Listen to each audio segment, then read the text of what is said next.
Elite white liberals are living on an island, and nobody else is welcome. Well, not for very long, anyway. You see, the left is on this island where they proclaim that they are compassionate and caring. And beyond their control, out here in the untamed lands of America, there are dangerous elements of white supremacy, white nationalism, and even domestic terrorists that are ready to tear down the very republic in which we live. These monsters, they tell us, are fascists and are on a hair trigger to burn the place down. These Trumpers, these radical MAGA people, extreme MAGA people. Except it seems the news traveling to the nearly all-white island of left-wing demagogues is traveling slow these days. It seems the island is cut off from reality. On the ideological island, the left-wing socialist Democrats, led by Joe Biden in the White House, proclaim the economy is thriving, despite runaway inflation.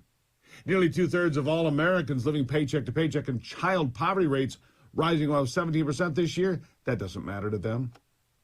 The left-wing socialist Democrats declare they have saved America by spending trillions of dollars and plunging us into a recession that's going to get far worse before it ever gets better. In fact, coming this week, the Fed is expected to jack up interest rates again by at least 0.75 of a point, and maybe a full percentage point.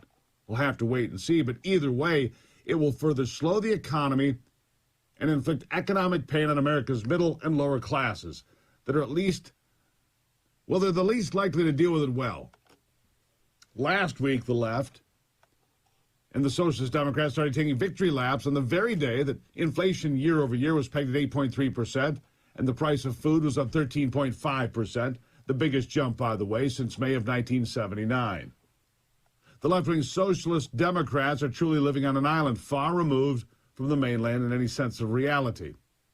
They seem to be surrounded by an ocean of former news outlets and social media sites willing to keep the truth far away from their shores and keep everyone afloat on a sea of lies and lit up daily by powerful gaslighting. But the erosion of that security is beginning to show itself. And the danger to the Democrats is pretty clear. If they cannot keep the truth from reaching its shores and it invades their well-insulated island, it means it reaches mainstream America too. Everyone knows the truth, which frankly is already happening. The move by Republican governors like Greg Abbott in Texas and Doug Ducey in Arizona to send buses of illegal aliens to places like New York City, Washington, D.C., Chicago, and now Philly has really shown these people for who they are, charlatans. The liberals, for the most part in America, are complete frauds now. I mean, they're on TV declaring sending illegals to one of the wealthiest places on earth was somehow cruel. Cruel. Maybe only because they weren't told they weren't welcome there, that the folks with 8- and 9-figure net worth amounts just couldn't spare any room for the downtrodden. That was pretty cruel, I agree. I guess if you're not cutting the grass, polishing the dishes, or cooking dinner, as a minority, you really aren't welcome on this place called Martha's Vineyard. Take your Spanish and your brown skin and get the hell out of here. That was the message. It took less than 48 hours to clean up the streets of the vineyard, thankfully. Oof. And to make sure the riffraff from south of the border was safely back on the mainland where it belongs, so that those living on the island could resume their life of make-believe and virtue signaling. Yeah, they make believe they care about others that are less fortunate than themselves, where they can make believe they're compassionate and are willing to care for other human beings, where they can make believe they care about anything other than themselves and their own selfish self-interests while proclaiming their virtue. Yeah, they proclaim how virtuous they are, but prove daily that is far from the truth. Those 50 illegals, give or take, sent to the island courtesy of Florida Governor Ron DeSantis, who said after more than 70 packed flights were sent to his state by the Biden administration, it was time to share the wealth, to send them to greener pastures. And would have you thought that those who have multi-million-dollar summer homes with yards decorated with signs proclaiming no human can be illegal, and we support sanctuary cities, you'd think they'd step up. You'd have been very wrong. NIMBY is an old acronym. It means not in my backyard. NIMBY. Oh, we want this, but not in my backyard. Now it means something completely new and more specific, because now it means not in Martha's backyard. NIMBY. Not in Martha's Vineyard's backyard. That's right, because the virtue-signaling elitists living on Martha's Vineyard turned out they had a lot more wine than cheese to feed these people. They couldn't take care of 50 people. They think the poor border towns in America should clean up the mess. Yeah, really. Martha's Vineyard has 20,000 permanent residents. They had 50 people show up. Brownsville has 34,000 full-time residents. They've had more than 50,000 show up. 50,000. Yeah, they think on Martha's Vineyard the poor border towns of America should clean up this mess, and if they don't, it's only because they're angry white supremacists and likely domestic terrorists. You've seen it all. You've seen it all. I have too. Joe Biden.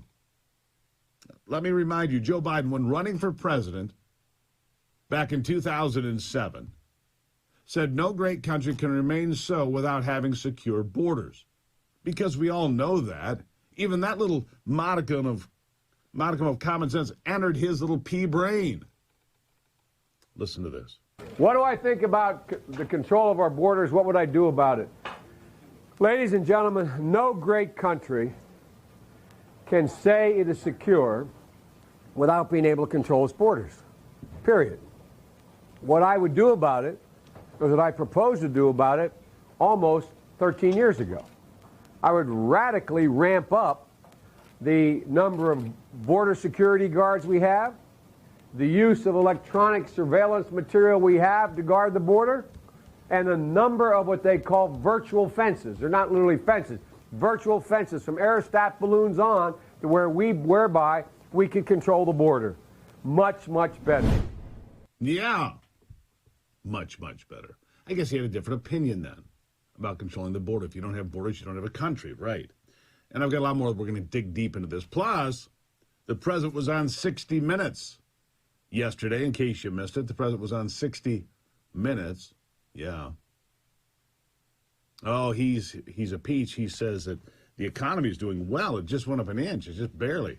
It's not like the things are too bad. Worst inflation in 40 years or more. And Joe Biden's, oh, it's fine. It's all good. Let me tell you something. A couple of things are happening right now. His poll numbers came way back for the last month or so. Now it's starting to take a decline, a slide. More inflation, more gaslighting, more Americans rejecting that message altogether every day, including you. Including you. And a lot of other folks, too. It's the Steve Gruber Show. Good to have you here as we kick it off. Check out the website. Go pick up a copy of the new book, America in Her Own Words, Volume 1. Check it out. It's just $10. I'll sign it for you. Send it your way. Selected quotations from great Americans. Selected by me, of course. It's the Steve Gruber Show. I'll be right back.